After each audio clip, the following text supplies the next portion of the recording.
ঠোঁটে ঠোঁট রেখে ভালোবাসার প্রকাশ। প্রেম দিবসে রোমান্টিক মুহূর্তে ধরা দিলেন কাঞ্চন শ্রীময়ী। কারো মতে কিউট, কারো আবার সাপ কথা, বড্ড বেশি ন্যাকামি। 2 বছর আগে আইনি বিয়ে করে চমকে দিয়েছিলেন কাঞ্চন মল্লিক ও শ্রীময়ী চট্টরাজ। তারপর থেকে কটাক্ষ যেন নিত্য সঙ্গী। তবে ভালোবাসা প্রকাশ্যে কখনো পিছিয়ে যাননি তারা। ভ্যালেন্টাইন্স ডেতেও তার ব্যতিক্রম নয়। ঠোঁটে ঠোঁট রেখে চুম্বনের ছবি পোস্ট করে লিখলেন, আমাদের ভ্যালেন্টাইন্স ডে। নীল ওয়ান পিসে শ্রীময়ী, হলুদ শার্টে কাঞ্চন। একাধিক ঘনিষ্ঠ মুহূর্তে ধরা দেন দুজন।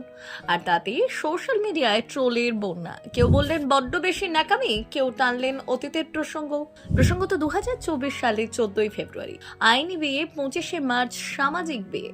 8.5 মাসের মাথায় জন্ম নেয় তাদের মেয়ে কৃষভি। বয়সের ফারাক থেকে সন্তানের জন্ম, সব নিয়ে কটাক্ষের মুখে পড়েছেন জুটি। তবে সব সমালোচনাকে দূরে সরিয়ে মেয়েকে নিয়ে এখন জমজমাট তাদের সংসার।